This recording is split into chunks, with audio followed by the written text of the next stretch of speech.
एका ठिकाणी एका परिसरामध्ये राहणारं एक नवरा बायकोचं जोडपं होतं आणि या नवरा बायकोच्या जोडप्याला एक मुलगी होती। आता त्या मुलीचं वय 15 वर्ष झालेलं होतं आणि 15 वर्ष वय झाल्यामुळं त्या मुलीच्या लग्नाचा विचार तिचे आईवडील करू लागले। पण मात्र मुलीचं वय हे 15 वर्ष होतं, 18 वर्ष पूर्ण नव्हतं, म्हणून तिचं लग्न 18 वर्ष पूर्ण झाल्यावर करू असं ठरवण्यात आलेलं होतं। म्हणून तिचा साखरपुडा केला होता आणि जेव्हा तिचं 18 वर्ष वय पूर्ण होईल तेव्हा तिचं लग्न करू असं ठरवलेलं होतं। मग आता 15 वर्ष मुलीचं एका व्यक्तीबरोबर एका तरुणीबरोबर लग्न जमलं, दोघांचा साखरपुडा झाला आणि हे सगळं काही सुरळीतपणानं चालू होतं।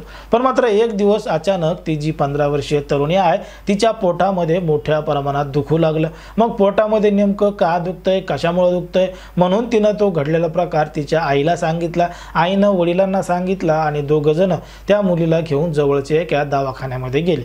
जेव्हा त्या मुलीची तपासणी केली तेव्हा समजलं की त्यांची ती मुलगी गर्भवती आहे, गर्भवती झालेली आहे। आता ही सगळी घटना गोष्ट ऐकून त्या मुलींच्या आईवडिलांची पायाखालची जमीन सरकलेली होती आणि जमीन सरकल्यामुळे मोठा त्यांना धक्का बसलेला होता। जेव्हा तिच्या आईवडिलांनी त्या मुलीला विश्वासात घेऊन विचारलं तेव्हा तिच्या आईवडिलांना सुद्धा एक मोठा प्रश्न पडला की आता गुन्हा दाखल करावा का गपची बसावा। पण अखेर त्यांनी त्या मुलीकडून त्या मुलाचं नाव ऐकल्यानंतर ते त्या ठिकाणी गपची बसले, शांत बसले आणि वापस निघून घरी आले। पण मात्र त्या ठिकाणी तपासणी करणारा जो डॉक्टर होता त्याला ही गोष्ट समजली होती, त्यानं ही गोष्ट जवळच्या पोलीस स्टेशनमध्ये सांगितली होती आणि मग यामध्ये घडलं होतं एक धक्कादायक प्रकरण, धक्कादायक घटना। नेमकं काय आहे संपूर्ण प्रकरण, कुठं घडली आहे घटना, हे आपल्याला अगदी सविस्तरपणे पाहायचं आहे। पण जर तुम्ही अजूनही आपलं चॅनल सबस्क्राईब केलं नसेल तर लगेच सबस्क्राईब करून घ्या आणि बाजूला असणाऱ्या बेल नोटिफिकेशनला सुद्धा ऑन करायला विसरू नका। आता ही जी संपूर्ण घडलेली घटना आहे ती आहे आपल्या महाराष्ट्रामधीलच जळगाव जिल्ह्यातील धरणगाव तालुक्यात घडलेली संपूर्ण घटना आहे आणि या ठिकाणी या परिसरामध्ये राहणारं एक नवरा बायकोचं जोडपं आहे। त्यांना एक 15 वर्षाची मुलगी आहे। त्या मुलीचं लग्न करायचं त्यांनी ठरवलेलं होतं। पण मात्र मुलीचं लग्न करायचं आहे पण मात्र तिचं वय हे 18 वर्ष पूर्ण नाही, पण तरी सुद्धा तिचं लग्न लावून द्यायची यायला गडबड झाली आणि तिचं लग्न लावायचं ठरवलं।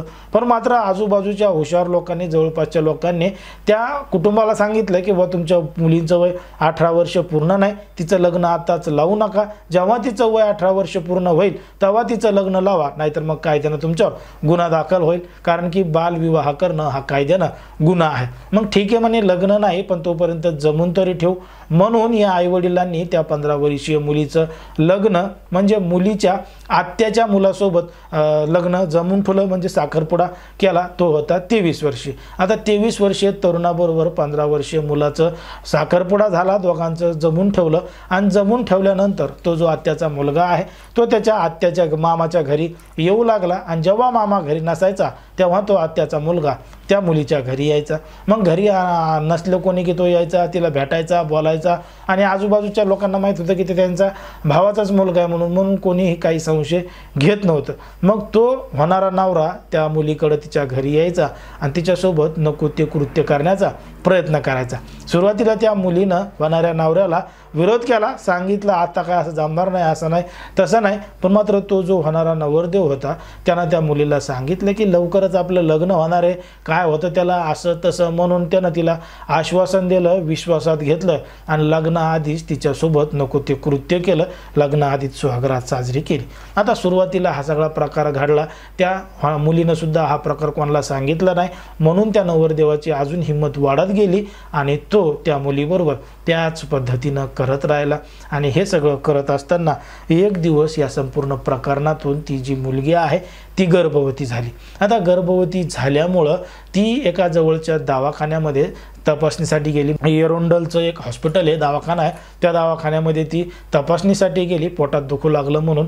मग तपासणीसाठी गेल्यानंतर ती मुलगी गर्भवती असल्याचं डॉक्टरांनी सांगितलं आणि सांगितल्यानंतर त्या मुलीच्या आईवडिलांच्या पायाखालची जमीनच सरकली। पण मात्र हे कशामुळे झालं, काय झालं, जेव्हा त्या मुलीला विचारलं तेव्हा तिनं तिच्या आत्याच्या मुलाचंच नाव घेतलं आणि त्याच्यासोबतच हिचं लग्न होणार होतं। आता त्याच्यासोबतच लग्न होणार असल्यामुळं आईवडील सुद्धा काही म्हणले नाही, गुन्हा कसा दाखल करावा, काय कसं दाखल करावा, ज्याच्यासोबत लग्न होणार आहे त्यानं असं केलं म्हणल्यावर एक तर लग्नही लावता येईना, कोणाला काही सांगता येईना, अशी अवस्था त्यांची झालेली होती. म्हणून ते गपचूप मुलीला घेऊन घरी वापस आले आणि वापस आल्यानंतर तिकडे डॉक्टरनं ही जी घटना आहे ती एरंडोल जवळच्या पोलीस स्टेशनमध्ये सांगितली आणि पोलीस स्टेशनमध्ये सांगितल्यानंतर पोलिसांनी गांभीर्याने या संपूर्ण प्रकरणाची दखल घेतली आणि दखल घेऊन त्यांनी तो जो आरोपी मुलगा आहे, होणारा नवरदेव आहे, त्याच्या विरोधात आणि त्या मुलीच्या आईवडिलांच्या विरोधात गुन्हा दाखल केला आणि गुन्हा दाखल करून या संपूर्ण प्रकरणाचा तपास पोलीस करत आहेत. पण जर आपण पाहिलं तर समाजामध्ये, देशामध्ये, राज्यामध्ये कशा पद्धतीनं घटना घडतात हे तुम्हाला या संपूर्ण प्रकरणामध्ये समजलं असेल. एकीकडे ती जी मुलगी आहे ती 18 वर्षापेक्षा कमी होती, तरीसुद्धा तिचं लग्न लावण्याचा निर्णय तिच्या आईवडिलांनी घेतला होता.